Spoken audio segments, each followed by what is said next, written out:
Bom, então hoje vamos falar de auditoria. Afinal, o que é a tal da auditoria, né? A auditoria é uma atividade de avaliação da efetividade de controles e maturidade, faltou um D aqui, de processos, bem como, olha, professor com pressa é uma desgraça, né? Bem como a coleta de evidências, né? O que é isso? Calma. Por definição, o que é a auditoria? É o processo sistemático. Então, se é um processo sistemático, ele está estruturado, ele é maduro, ele é sistematizado, ele tem uma ordem. Documentado, né? Então ele possui registros. É independente, ou seja, ele é realizado por pessoas, tá, que não estão relacionadas aos processos. Oh, legal. De se avaliar objetivamente uma situação ou condição, tá? Para determinar a extensão na qual critérios são atendidos, né? Obter evidências quanto a esse atendimento e relatar os resultados dessa avaliação a um destinatário pré-determinado.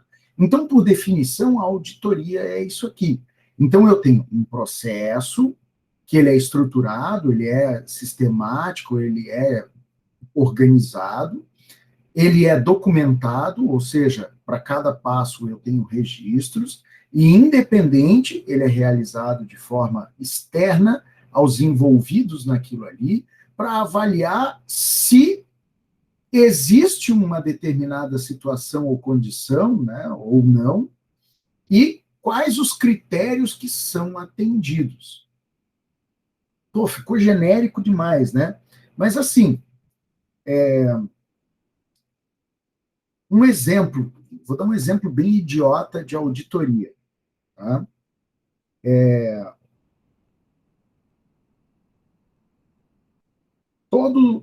Todo dia 10 vocês têm que pagar lá, vamos lá, prestação do apartamento, certo? Então, num ano, eu tenho que pegar todos os registros, tá? Todas as cobranças, todos os comprovantes de pagamento, tá bem? E identificar se houve atraso ou não. Se houve atraso, por quê? E beleza, então eu vou pegar tudo isso, eu vou ver como é que aquilo ali é feito, né? Como é que é o processo, e vou identificar se foi pago em dia ou não. O que eu quero com isso? E claro, quem vai fazer isso não é quem paga a conta, quem vai fazer isso é alguém que seja externo a esse processo. Então, eu vou pegar tudo isso e vou pegar o calendário e vou ver se os pagamentos foram feitos em dia. Tá? Se o pagamento não foi feito em dia, eu tenho que identificar o porquê. Tá certo? Então, eu tenho que ter um registro. Eu tenho que ter um ponto de controle. Por que aquele pagamento não foi feito em dia? Tá? O que aconteceu que a pessoa não conseguiu efetivar em dia? Foi uma falha da pessoa ou foi de repente um problema de caixa? Né? Quantas vezes vocês deixaram para pagar uma conta 1 ou 2 dias depois porque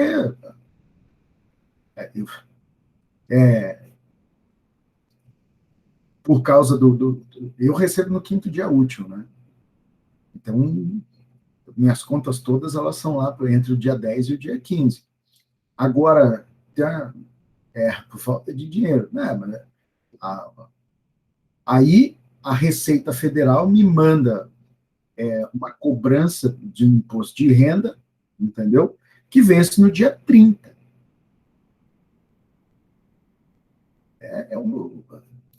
Então, isso aí, até eu conseguir organizar o meu caixa, né? Porque tem o tempo processamento da declaração. Até eu conseguir descobrir, né, se esse negócio, se a minha declaração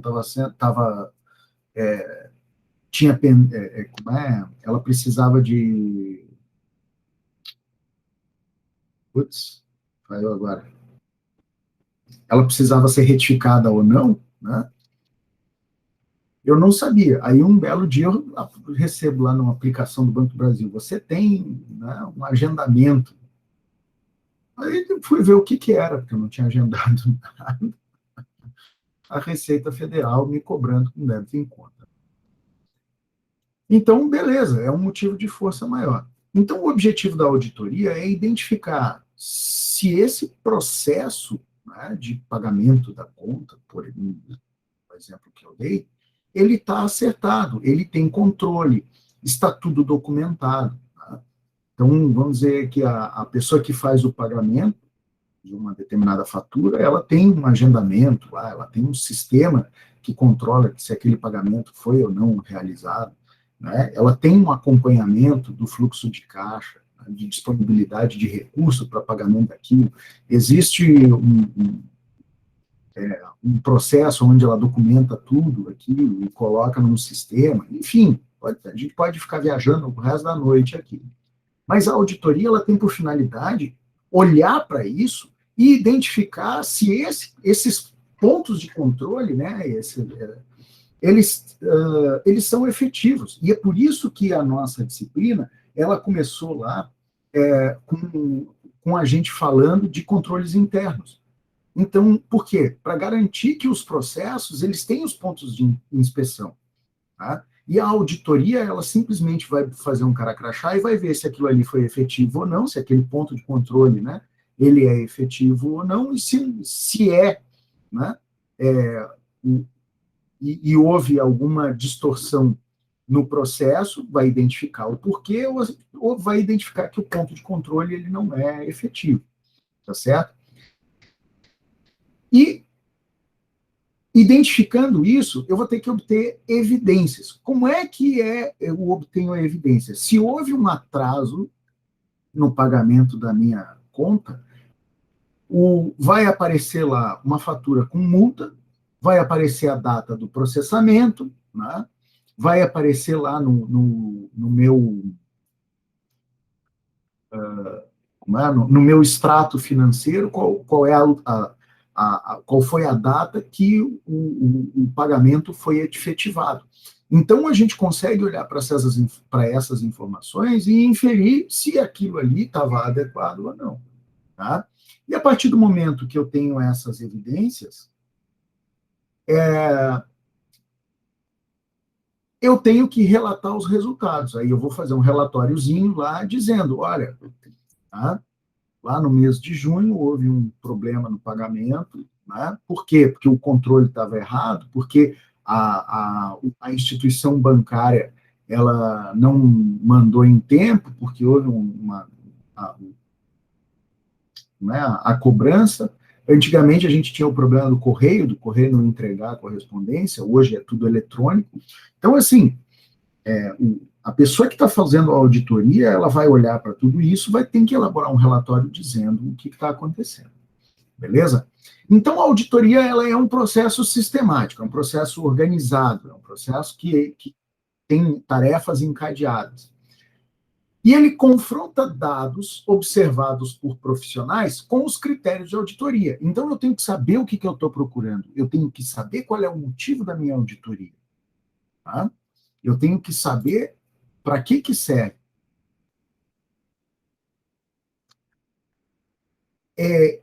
Esses critérios de auditoria estabelecidos, eles podem ser de origem legal, ou seja, se a minha empresa ela está adequada a uma determinada legislação, se o processo ele está adequado a uma lei, né?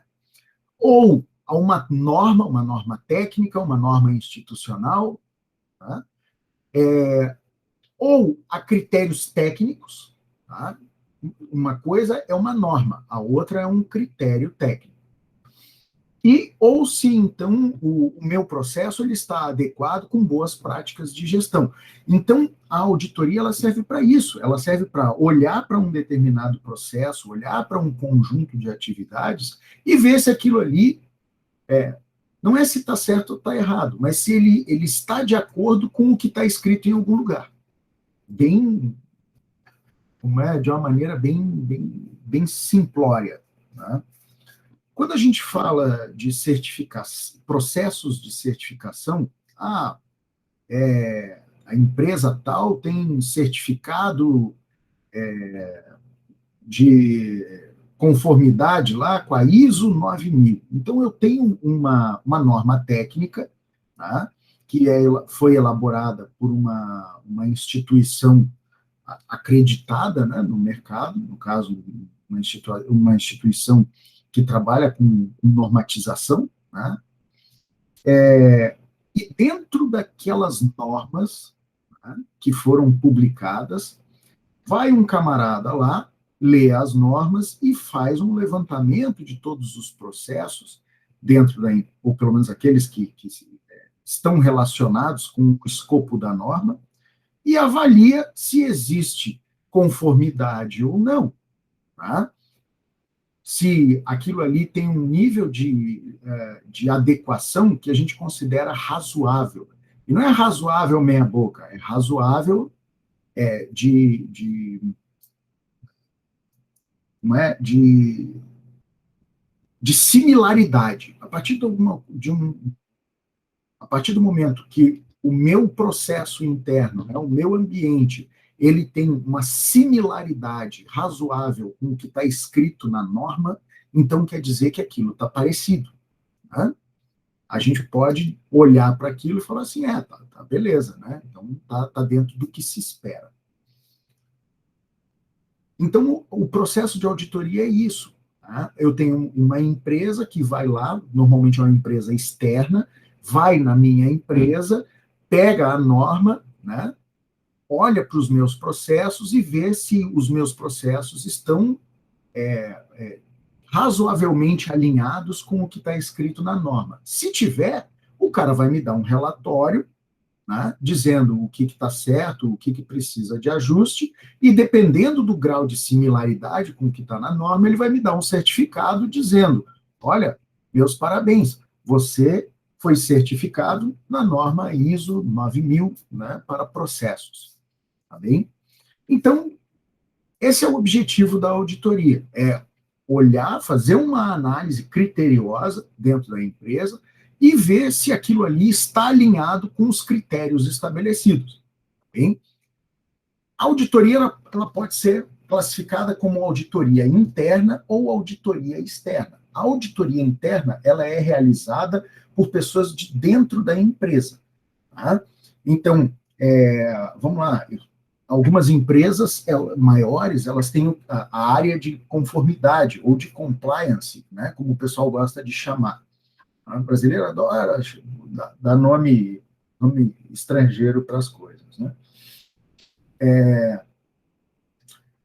E aí, esse pessoal vai verificar se um determinado processo de uma outra área, né, ou então eu posso criar um comitê de auditoria composto por pessoas de diversas áreas, que não sejam aquelas da área auditada, para verificar se um determinado conjunto de processos está de acordo com aquilo que é esperado dentro da instituição. Né? Então, essa é uma auditoria interna. É o pessoal de casa, né, dando uma olhada para ver se está tudo ok. De preferência, pessoas que não estejam diretamente envolvidas com aquilo. Tá? Deixa eu ver quem é que está aqui.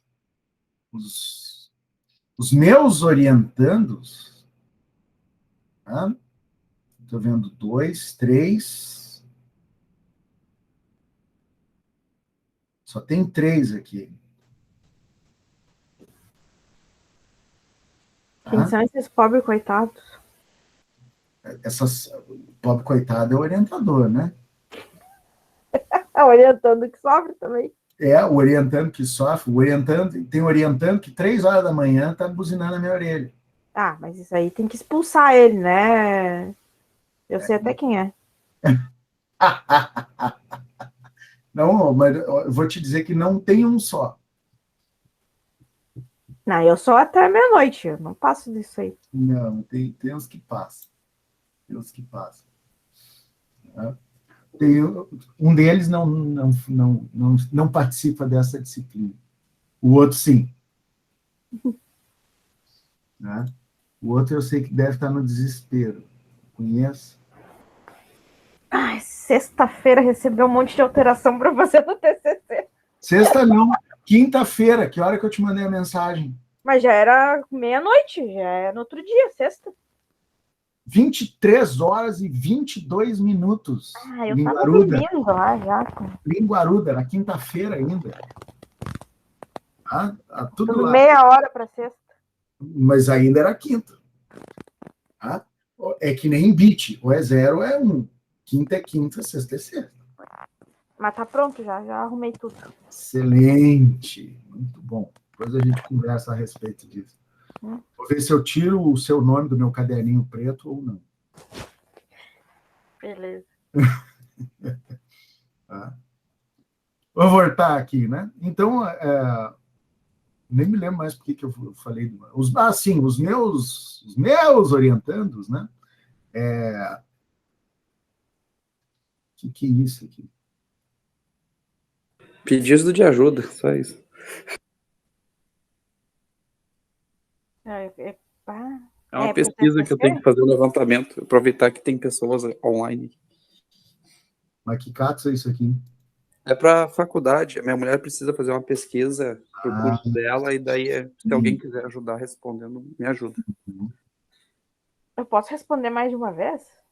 Eu acho que pode, porque eu respondi já umas 3 para ajudar.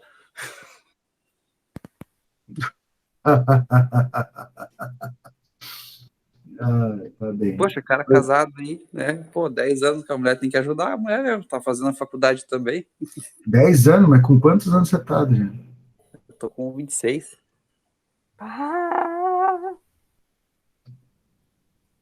Parabéns. O que eu vou dizer numa hora dessa, né? Nessa longa estrada da vida. Duas palavras, né? Parabéns. Não sei, a gente vai indo, né?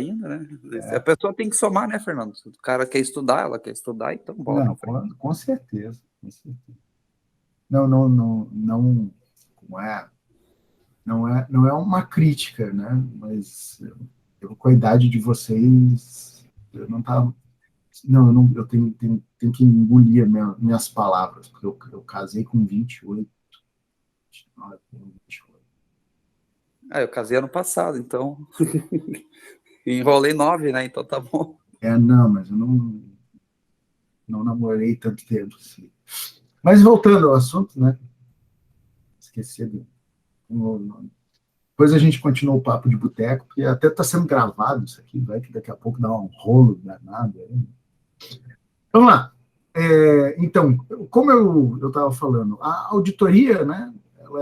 Como eu pedi para os meus queridos alunos, orientandos, para mostrarem o trabalho deles para outras pessoas, principalmente que não fossem da mesma área, né? Justamente para quê? Para ter uma visão externa ao processo, né? Que ela não seja desprovida de vício, tá? Para identificar se aquilo ali está adequado ou não, ou pelo menos tem um grau de adequação alto. Tá? A gente sabe que nada é perfeito nessa vida. Não existe.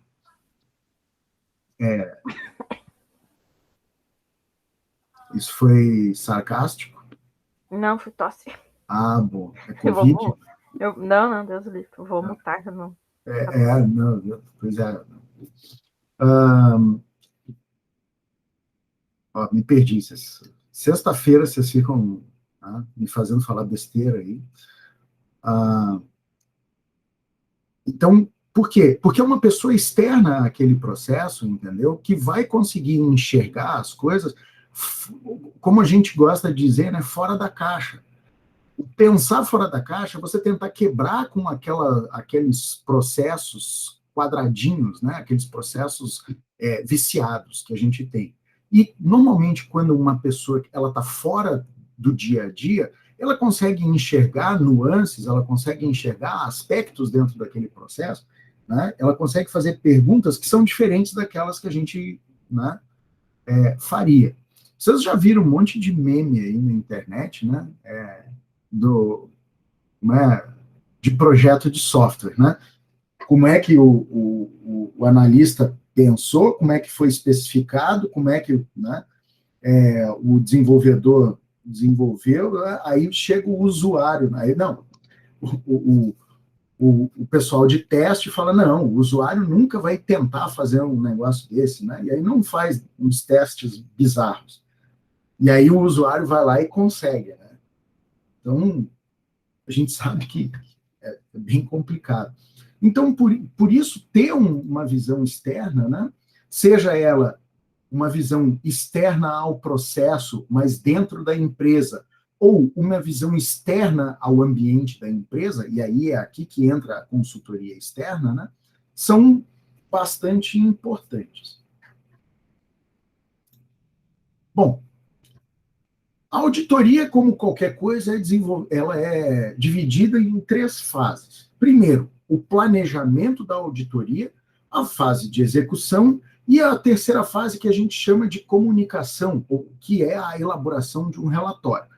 A auditoria serve para isso, né? A gente planeja, nós vamos ver o que vai ser auditado e como é que isso vai ser levantado, como é que isso vai ser feito. Eu vou lá, vou executar, vou botar a mão na massa, vou conferir tudo e depois eu preciso comunicar os resultados desse levantamento. Então, eu vou elaborar um relatório e esse relatório ele vai servir de documentação, de registro de tudo aquilo que foi identificado, tá certo? O que normalmente se busca nessa execução, né, e na elaboração do relatório? A avaliação de 2 coisas. Primeiro, dos riscos, né? E aí por isso que gestão de risco, né, controles internos e auditoria andam de mão dada, né? O controle interno, desculpa, a avaliação do risco, ela identifica o que eu preciso tratar, né, e como. O controle interno, ele é a implementação do como eu vou tratar aquele risco, e a auditoria é a garantia de que esses 2 caras anteriores, eles estão funcionando, os riscos foram corretamente avaliados e os controles internos, eles são eficientes para aquela minimização de risco, para o tratamento daquele risco. Então, basicamente, a nossa disciplina, ela se resume a isso, tá? Gerencio o risco, identifico o risco, né? Faço a análise do risco e proponho um tratamento, eu implemento o controle interno como tratamento do risco e faço a auditoria para verificar se aquele risco está sendo tratado, se todo aquele processo anterior ele é adequado. Tá? Só que, claro, isso aqui é muito genérico, né? A gente viu na avaliação de risco que risco pode ser qualquer coisa. Tá? E o controle interno também, pode ser qualquer mecanismo. Então, o processo de auditoria tem que identificar se todos os riscos eles estão sendo contemplados, né? E identificar a maturidade do processo, ou seja, se os meus controles internos eles são abrangentes, eles são adequados, e eu possuo um refinamento deles, eu consigo medir tudo isso. Então, vamos lá, a gente consegue resumir todo o semestre, tá? Nesses slide aqui, como dizia um professor, tá? O tempo da transparência. Bom, então, na fase de planejamento, primeiro, eu tenho que definir quais são os meus objetivos de auditoria. O que eu quero com a minha auditoria? Se eu vou realizar uma auditoria de conformidade, eu tenho que olhar para todo o escopo que eu vou definir, então, se os meus processos de algum setor, eles estão adequados com alguma norma ou com alguma legislação. E eu vou identificar qual é o grau de alinhamento, tá certo?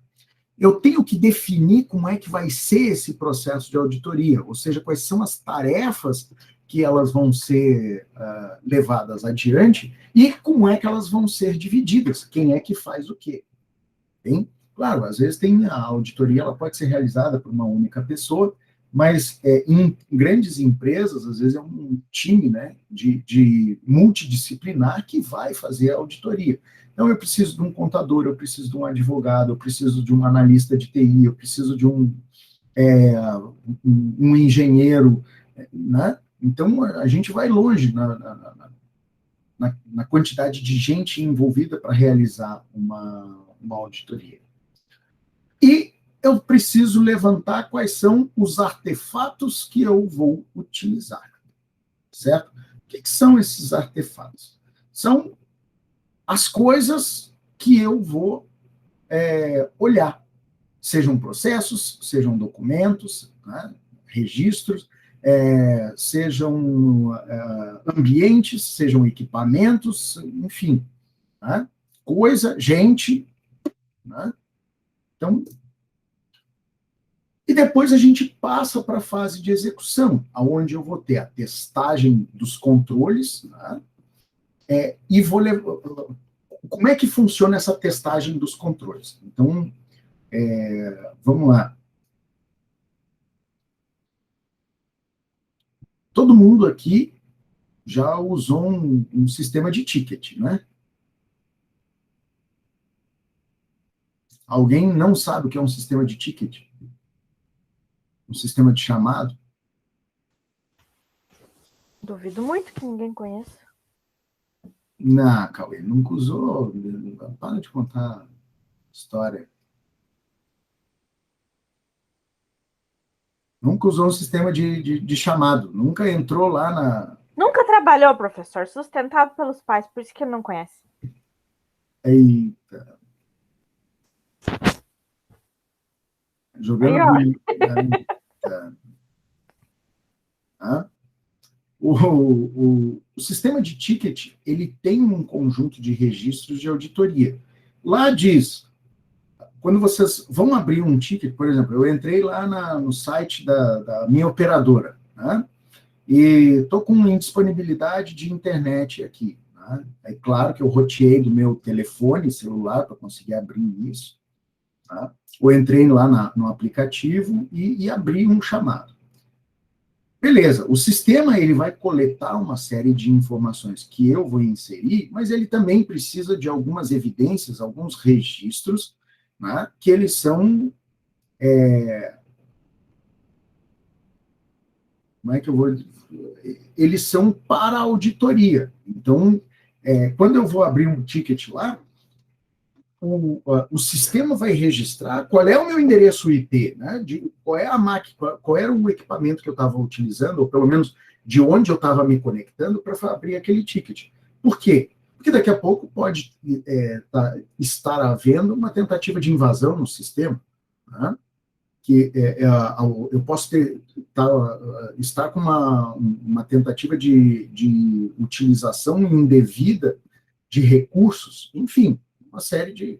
Ou então eu posso ter mesmo alguém que não tem mais o que fazer, abrindo chamado de galinhagem. Né? Então eu tenho um conjunto de registros, que eles são registros... Putz, me falhou agora. Eles são registros, não são implícitos, né? Mas eles são registros de informações coletadas, não diretamente do usuário, mas pelo ambiente que ele está. Para quê? Para que o processo de auditoria seja facilitado. E aí tem ali o registro de data e hora que esse registro ele foi criado, né? Tem todas as informações. A partir do momento que ele é encaminhado, eu tenho um cronômetro que é disparado. Por quê? Porque dentro do processo de atendimento ao cliente, eu tenho algumas... a legislação, e aí é o alinhamento com a legislação, ela diz que o cliente precisa ser atendido, né, em se tratando de serviço de telecom, em até tantas horas, né, ou tantos dias. Beleza. A partir do momento que alguém pega aquele chamado para atender, tá, o sistema vai registrar que o fulaninho foi lá, ele tomou conhecimento do chamado, tá certo? Ele pode ter só olhado o chamado, tá? Ele pode não ter interagido com o chamado, mas o sistema ele precisa registrar. Por quê? Porque o camarada, para evitar que o camarada dê uma de João sem braço, falar assim, não, eu não peguei esse chamado aí. Se ele olhou para o chamado, se ele clicou em cima, ele já fica registrado. Beleza. Em ele tomando conhecimento e iniciar o atendimento, eu vou registrando, né, todos os horários.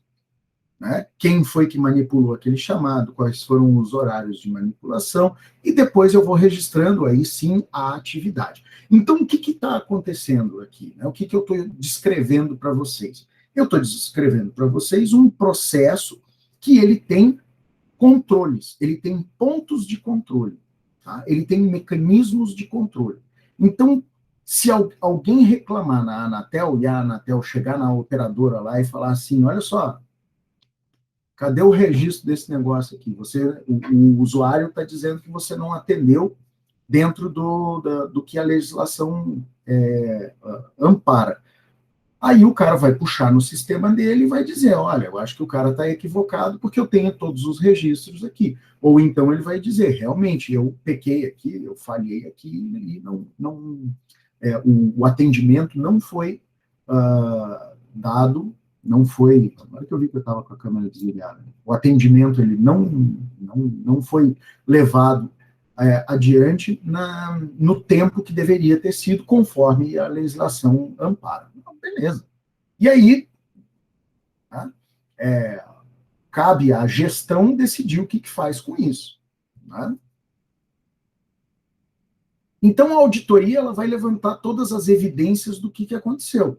Quando eu tenho um sistema que tem a implementação de um processo maduro, né, fica fácil. Por quê? Porque eu tenho os pontos de controle estabelecidos. Digamos que aí o meu sistema ele não tenha essa capacidade de registro. Eu tenho que começar a levantar as evidências. Quem é que atendeu aquele chamado? O camarada está dizendo que não viu, né? Só que ele recebeu um e-mail, né? Ou então tem uma mensagem aqui de WhatsApp que ele visualizou, né? Tomando conhecimento de forma indireta. Bom, aí, né? Nós vamos desdobrando. Então, a auditoria tem por finalidade dar uma de Sherlock Holmes, né? O auditor tem esse perfil para que ele possa levantar todas as evidências do que acontece ou do que aconteceu, né, em um determinado evento numa cadeia de um processo. Com isso, esse camarada ele vai medir o alinhamento da maturidade dos processos e dos mecanismos de controle com aquilo que é desejado, seja legislação, sejam normas, sejam regulamentações, né, sejam boas práticas, sejam aspectos técnicos, tá bem? Então, a auditoria tem essa finalidade. E, no final das contas, a partir do momento que tudo isso foi levantado, passamos, então, para a elaboração de um relatório. O relatório de auditoria, ele é o instrumento, ele é o produto mais profundo, mais completo, né? Ele é a cereja do bolo do processo de auditoria. Por quê? Porque ele é um mecanismo de comunicação, né? Ele vai transparecer, ele vai quantificar a confiabilidade dos mecanismos de controle, aqueles que eu, quando identifiquei os riscos, procurei implementar. E aí eu vou identificar todos os riscos, né, reidentificar, né, porque eu tenho aqueles riscos que são explícitos e tenho os riscos, aqueles que são conhecidos, e daqui a pouco no processo de auditoria eu posso identificar um novo risco. Tá? Um risco implícito ou um risco não contemplado, não identificado em processos anteriores. Tá? E as necessidades de melhoria, ou seja, as adequações que eu preciso fazer nos meus processos para contemplar aqueles caras ali. Beleza? Quem é que já passou por um processo de auditoria aqui? Digam.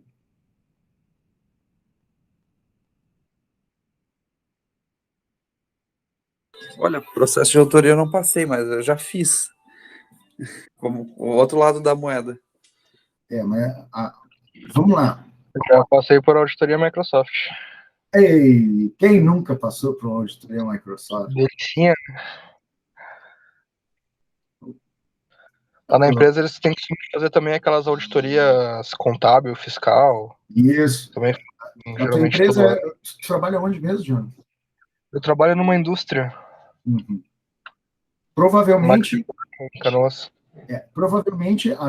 bom, toda empresa ela precisa passar, principalmente em empresas médias e grandes, elas precisam passar por auditorias contábeis, tá certo? Até para saber se está tudo certo de impostos pagos, né? De taxas, se o faturamento está se todas as contas foram pagas, se todas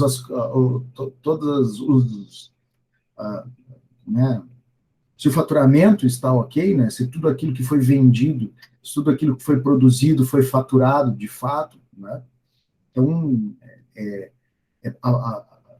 se busca a conformidade. A partir do momento que a empresa ela investe na auditoria, com certeza vocês podem levar essa empresa a sério, certo? Pelo menos na grande maioria. E eu entendo também, Jonas, que no fato de você trabalhar na indústria, provavelmente deva ter auditoria técnica também, né? Sim, frequentemente. Hoje nossos maiores clientes são Mercedes, Scania, Volvo. Sim. Então, como a gente na empresa produz peças de segurança, que são diretamente ligadas a eixo de caminhão, freio, são coisas que pode ter risco de acidente, causar morte, esse tipo de coisa. Então, eles têm auditorias técnicas periodicamente para ver a questão de qualidade, se as normas estão dentro do especificado. Então, acontece frequente isso. Provavelmente para ver se o processo de fabricação ele está adequado e né, as peças elas estão sendo usinadas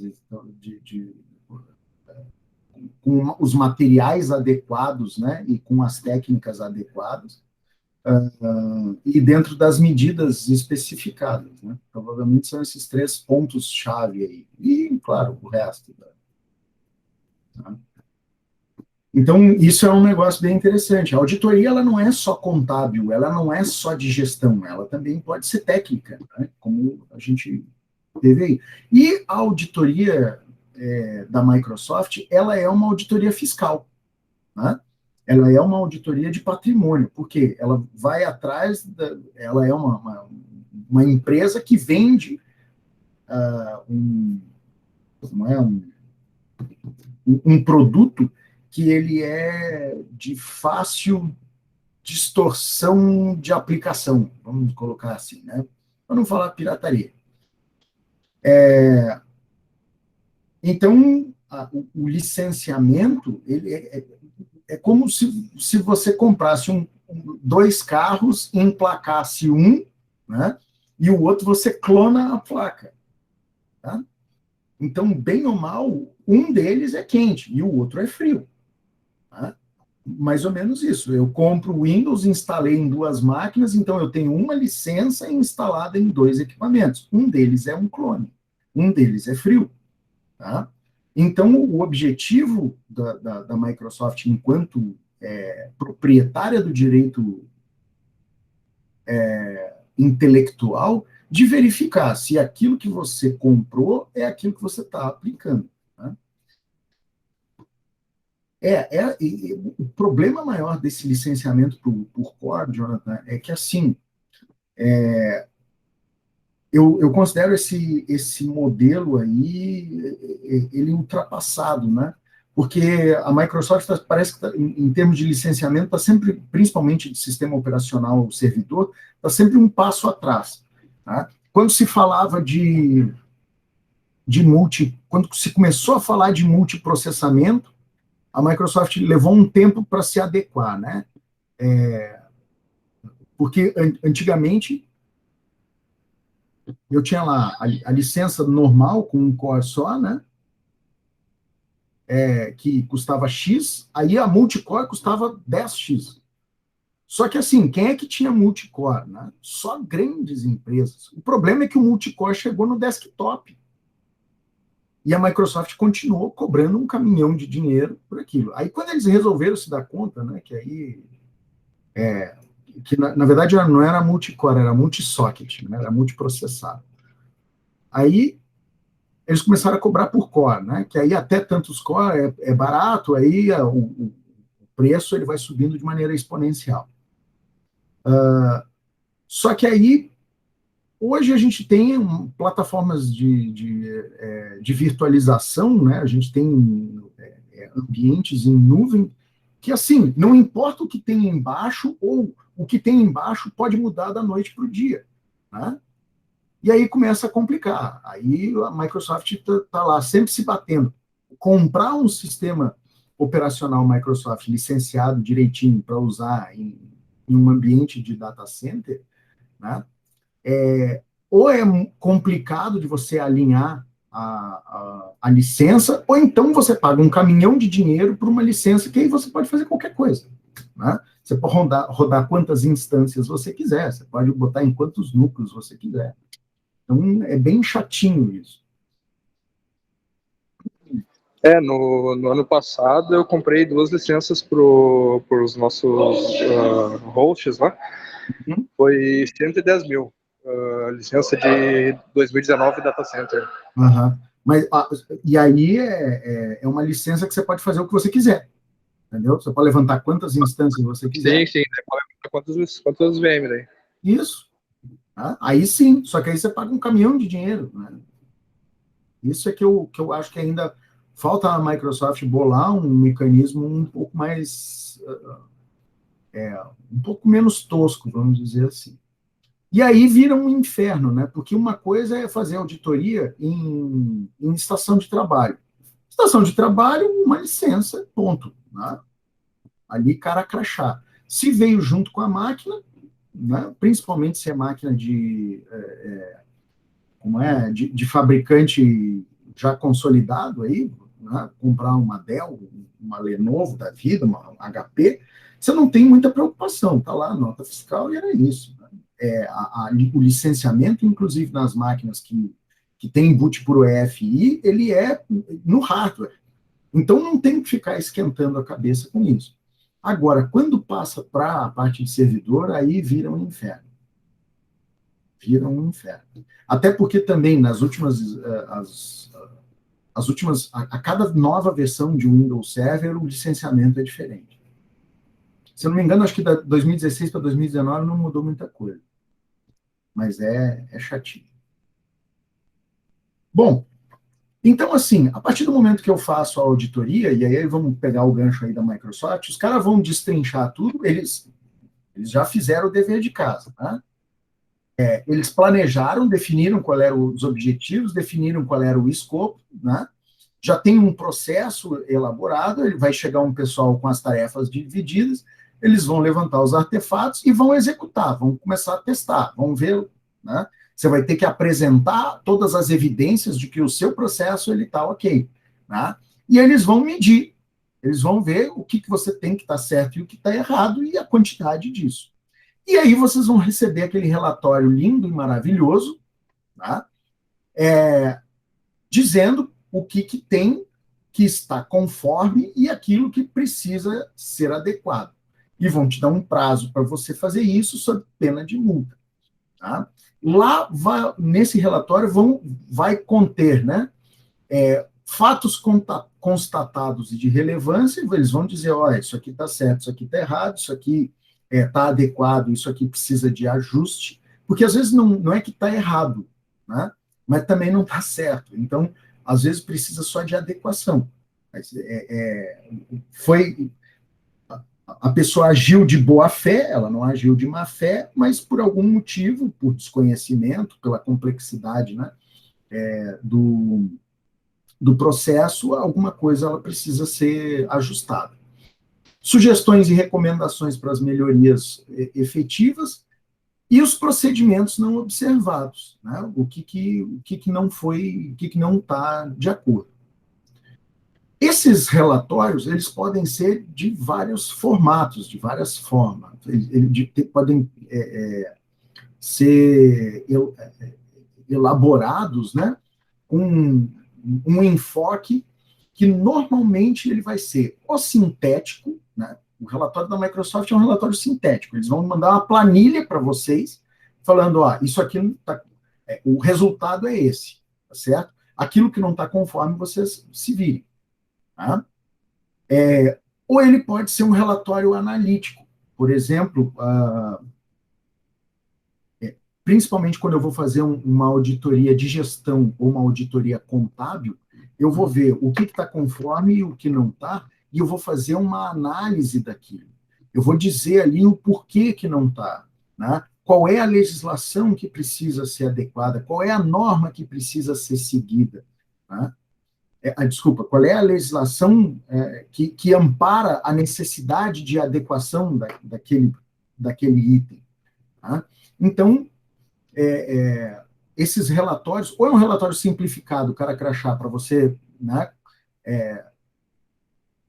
ajustar, ou então é um relatório detalhado, né, com um conteúdo bastante profundo de elementos que justificam o porquê de aquilo ali estar adequado ou não. Tá bem? E aí nós temos outros, que são os relatórios que são especiais, aí são casos específicos, né? O relatório parcial, onde eu não englobo todo um processo, eu quero, de repente, fazer uma auditoria parcial, uma auditoria específica em um determinado conjunto, né, de pontos de controle, e o relatório verbal, né, que, na verdade, ele não é um relatório, mas ele é simplesmente uma comunicação, porque o relatório é uma comunicação. Né? Essa comunicação ela pode ser escrita ou ela pode ser verbal. E o relatório verbal, aí, claro, né, ele vai ser, passado do auditor para a gestão. Por que eu tenho o relatório verbal? Vocês conseguem imaginar por que eu tenho a necessidade de ter um relatório verbal? Por que eu não posso botar no papel? O que motiva um auditor a não botar no papel alguma coisa?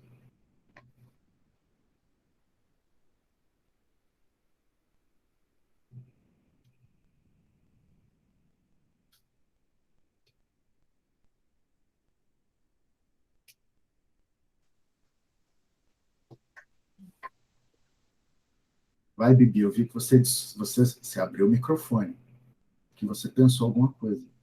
Mas eu não consegui formular a resposta. Mas e aí, o que passou na sua cabeça? Pergunta de novo aí, vamos ver se agora foi. Por que o meu relatório ele pode ser verbal? Se eu estou fazendo uma auditoria, eu não tenho que registrar tudo? Por que o meu relatório pode ser verbal?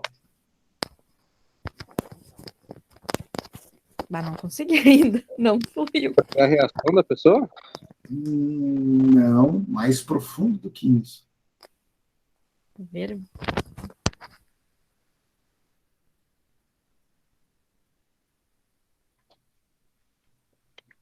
Não consigo imaginar um relatório verbal. Não? E se ele envolver informação sensível, secreta? Tá, mas e se a pessoa tem Alzheimer, o que acontece? Não, mas aí não ir para a CPI. É isso. Não vou dizer ocultar prova, mas assim, principalmente relatório de inteligência, né? O que está escrito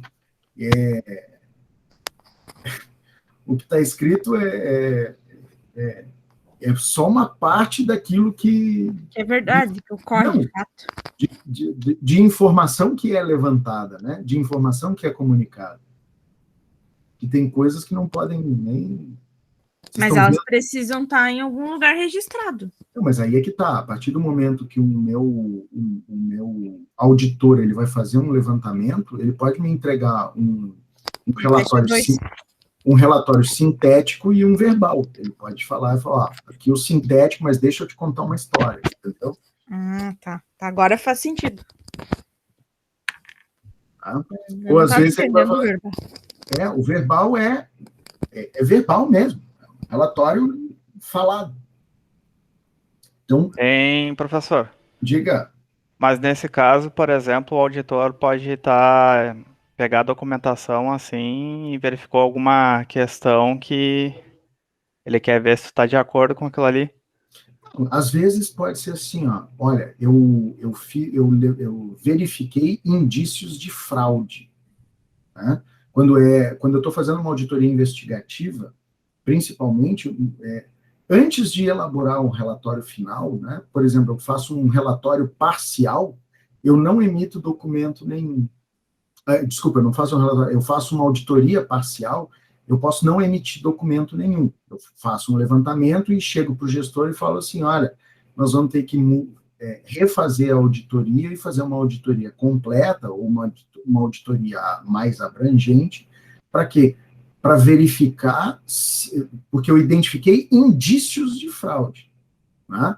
Pode ser um erro no processo, pode ser um erro acidental, mas ele pode ser um erro proposital.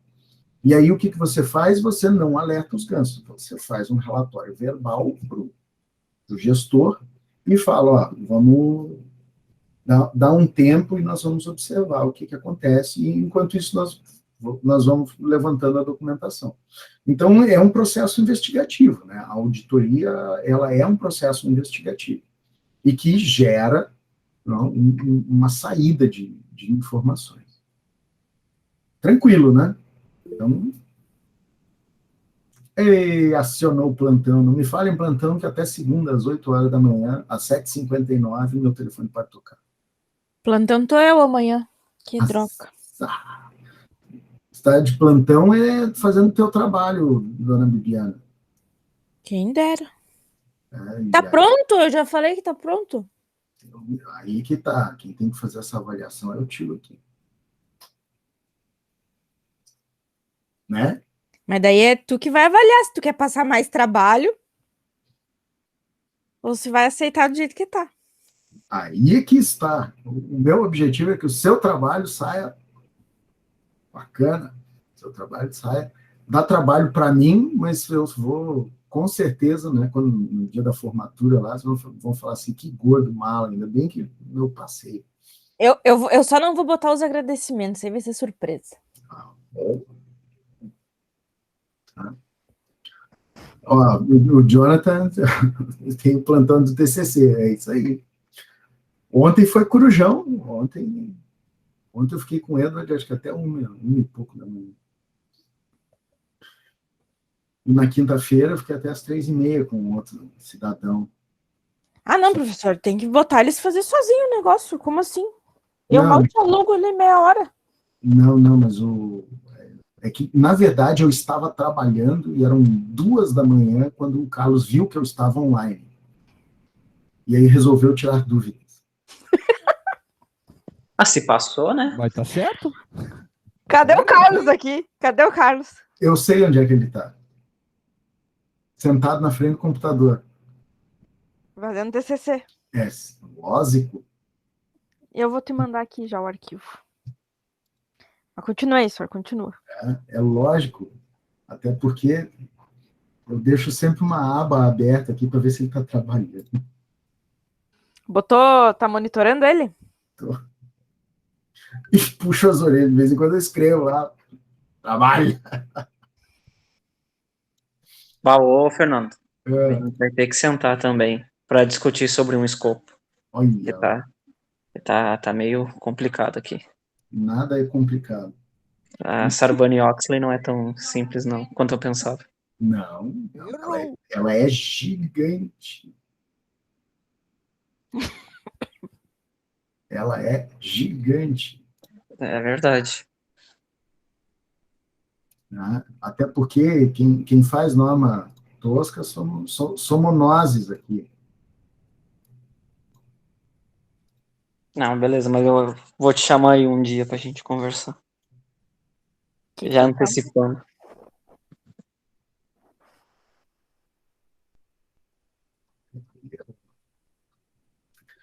Eu fechei aqui, agora não estou achando o trabalho do Vivente. Tudo bem. Tem gente que não vai morrer tão cedo, né? Uhum.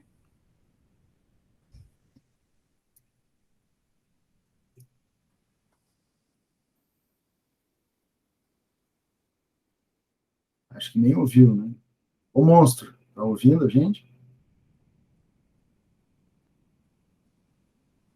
É você mesmo. Você sabe com quem nós estamos falando.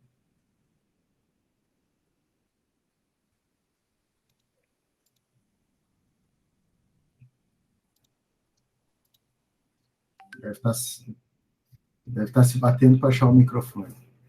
Qual a diferença entre complicado e difícil? Complicado é uma coisa que tu não sabe, que tu sabe que vai ser difícil, mas que não é impossível.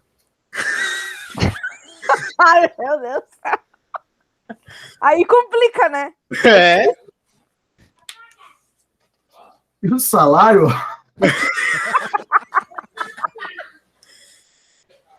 Aí, tava te defendendo aqui agora há pouco, Carlos. A gente tava falando... eu lembrei que tinha aula agora. Tá bom. Viu? Chegou no horário, viu? Só um pouquinho de atraso, mas tudo certo. Né? Eu cheguei junto com o conteúdo tá atrasado, tô atrasado também. Olha a desculpa do rapaz. O que eu falo numa hora dessa? Não seria complexo, talvez? Deixa eu ver. É a mesma coisa. Vamos fazer aqui, ó. O Jonathan, desenvolve aí a diferença entre fácil e simples para o usuário. Essa eu fiquei curioso também. Eu sei que ele usou os antônimos, mas agora, já que você... né? Já que jogou a gasolina, agora tem que matar no peito. Se pronuncie, por favor. Então é complicado. Ah, meu Deus do céu. Complicou. Olha, depende de onde vai ser aplicado. Tu pode dizer para uma pessoa que é complicado, mas que ela consegue fazer, e o difícil é que, assim, desiste que tu não vai conseguir nem a pau. Ó, segundo o site dicionarioinformal.com.br, complicado é um verbo ou adjetivo que não é algo nada fácil, vírgula, difícil. E difícil é algo que é custoso, trabalhoso, complexo, intricado, grave ou intratável. Intratável? Intratável. Algo que não pode receber tratamento. Mas difícil não significa impossível. Então? Mas eu não disse impossível. É que intratável é quase como impossível. Não. Tá mais para impossível do que difícil. Mas tá aqui, ó, difícil. O que é difícil? Custoso, trabalhoso, complexo, intrincado, grave ou intratável. Mais ou menos. Mais ou menos. Qual a diferença entre simples e fácil? Fácil é algo que se executa ou se obtém sem maiores dificuldades. Simples é algo composto de um elemento único ou não complexo. Pra mim é tudo a mesma coisa. Pra mim é... Mais ou menos. Há controvérsias, né? Há controvérsias. A diferença entre complexo e complicado te ajuda, Fernando? Eu entendo que existe um grau de aproximação entre as duas coisas. Porque aquilo que é complicado é porque tem um grau de complexidade na sua resolução. Uhum. Necessariamente... Tá, mas isso aqui é aula de filosofia. Ô, Sandro, mas Ô, senhor, mas o que é complexo, ele é automaticamente complicado. Vai demorar, mas dá pra fazer. Joga Ao meu ver, o que é complicado exige pelo menos vários passos difíceis. E o que é difícil é algo que é custoso ou trabalhoso. Uhum. Mas não quer dizer que seja Tá, algo então- complicado. Tá, É então dá um difícil exemplo tu na reiniciar um banco de dados? Não, é complicado, porque tem vários passos. Até onde eu me lembro, é só mandar um systemctl restart. Né? É, mas é complicado tu fazer isso corretamente. Porque tu Tá, tem que então dá um garantir o exemplo de backup. difícil agora. Difícil? Difícil é escalar o Everest sem saber. Ah, não. Continua, dá pra usar os dois. Eu tô imaginando essa Ó, aula. difícil, difícil, Bibiana, é difícil tu pular do topo de um prédio alto e sobreviver. É difícil Não, tu... isso é impossível. É difícil tu subir o Everest, mas não é complicado, Impossível. é só tu fazer os bagulho. Exatamente. Não é complicado, mas é difícil. É complicado se assim, tu ó, subir sem oxigênio, porque tu não vai conseguir respirar. Bom, daí dando mais exemplos mais detalhados, sim, mas tu pode aplicar as duas palavras nas Peraí. duas situações. Peraí, eu me Olha. perdi, mas complicação não gera dificuldade? Exatamente. Pois Mas não é porque algo é difícil que ele pode ser complicado. Peraí, que estão batendo na porta. É complicado tu vencer o Flamengo, mas não é difícil. Olha onde é que vocês chegaram. Né? Agora, usou o futebol, eu não tô... Não... Isso aí, essa não é, definitivamente não é minha área. Ô, Carlos, é complicado você rodar no box. É, mas não é difícil. Putz. É, só quem viu... desapega. Vamos pegar um exemplo, tá? Desapega fácil.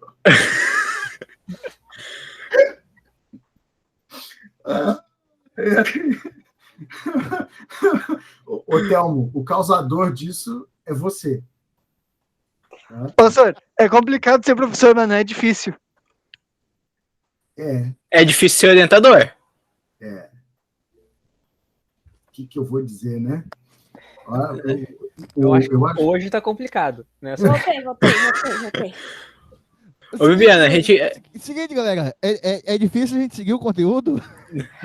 Não, mas olha só, é complicado o Bolsonaro ser presidente, mas é difícil para a Bibiana votar no Bolsonaro. É complicado o Bolsonaro ser... Não, complicado... Ó, complicado é achar o Lázaro. Ah, isso é difícil, não é complicado. Isso é difícil. Não é complicado. Achar ele é fácil. É que nem assim, ó, Juan, é que nem tipo que nem o pessoal coloca no calendário do TCC. Entrega do TCC. Isso não é complicado, isso não é difícil. O que é complicado é tu fazer o TCC. Sim. Entrega do artigo, tu vai fazer ali um clique e deu enviou. O que é complicado é elaborar, fazer, desenvolver, fundamentar, e aí sim. Deu o TCC? Hã? Mas não é difícil tu fazer o TCC? Não, é complicado. Complicado. Não é difícil. Partes difíceis. Exatamente. Tu fazer o TCC exige várias partes, várias complicações. Vários tópicos difíceis, mas não quer dizer que todas são difíceis. Escrever o teu nome no trabalho não é difícil. Olha a profundidade filosofal do Jonathan. É difícil. Ah, o senhor, você tinha que ir atrás dele aí, a culpa é sua. Olha lá. Vamos lá, o que o Jonathan falou ali? Complicada a situação no Brasil, por isso que a entrega não entra no cronograma. Tem dias que são noites. Olha só. Esse aí dá pra passar em filosofia na PUC já. Só botar isso aí na redação. Eu vi isso aí no livro do Dom Casmurro. Ô, Davi, hein? Nunca duvidei. Difícil é quando tem uma chance. Não, mas aí a chance de não dar certo é risco. É. Olha lá, viu? Voltamos ao tema. Voltamos ao tema. Aos poucos a gente consegue. Mas isso é tudo risco calculado, né, Fernando? Tem que ser feito tudo no PDCA antes, né? Para isso tem que ter um plano de negócio que foi elaborado com uma junta de pessoas capazes de fazer um estudo de caso do teu negócio. E aí? Para isso tem que ser um risco calculado. Uhum. E aí, fez a matriz de avaliação do risco? Ah, depende de qual risco. Não, todos os riscos eles precisam ser avaliados Mas é que tá. Ele só é um risco se tu sabe dele. Ok. E aí, se tu não sabe, é o risco de... Como é que você faz, então, para identificar os riscos? Você monitora, você audita, você faz várias questões. Sim. Você pergunta pro coleguinha, o que tu acha disso aqui? Aí tá ali o Telmo pensando por que perguntou isso. Esse é o risco da pergunta, né? Quando estava no quartel, a gente dizia, né, que quem pergunta quer resposta. E a profundidade dessa afirmação, ela é significativa. Então. O Fernando tá rindo ou tá chorando? Eu acho que ele tá um pouco dos dois. Um pouco dos dois. Ele tá rindo porque foi engraçado, ele tá chorando porque ele deu uma brecha. Ai, meu Deus do céu. O bom é que, pelo menos, a gente conseguiu chegar não vou dizer no final, né, da parte de auditoria, porque, assim, isso aqui é uma introdução à auditoria e depois a gente vai trabalhar em cima do que é o relatório, tá? Mas, assim, dentro do nosso conteúdo, eu deixei uma leitura complementar. Eu achei bem interessante essa mentalidade de risco aqui. Isso aqui, claro, é uma empresa, né, de consultoria, mas tem um material bem legal de ler aqui, tá certo? Até para vocês entenderem como é que é todo o processo de auditoria e quais são as ferramentas que a gente usa, tá? Como é que a gente faz o levantamento de todas as evidências, porque isso é um processo, tá? Eu preciso ter ferramentas que me ajudem a isso. Analisa, avalia, trata, aceita e ignora. Né? Ignora a existência do risco. Exatamente. Identifica, analisa, avalia, trata, aceita ou ignora. Excelente. Essa última é mais utilizada aqui no Brasil. Uma coisa que eu quero que vocês vejam é essa palestra aqui, esse camarada, que ele é professor o Sérgio Vidal, agora eu não me lembro se é da PUC do Rio ou se é da UFRJ. Agora eu fiquei na dúvida, tá? Mas isso aqui é a TV do Conselho Regional de Contabilidade do Rio de Janeiro, e ele traz um pouco assim da abordagem da auditoria interna, né? É bem legal a palestra dele, tem mais ou menos 1h30 e fica como atividade para vocês, e depois a gente discute. É bem, bem interessante. Eu não sei se no PDF vocês conseguem acessar. Deixa eu ver aqui, o PDF. Se ele tem um link. Tem o link. Tem 1h31. Isso, esse aí. Diretor executivo da VCW, consultores e coordenações de clube suficiente da Unicarioca. Mas eu acho que eu me lembro de que esse Sérgio Vidal, surgiu um monte de novas faculdades, mas o Sérgio, se eu não me engano, deu aula na PUC, há milhões de anos atrás. Eu sei disso porque... Foi teu professor? Não. Ele é conhecido de um amigo do meu pai, lá no Rio.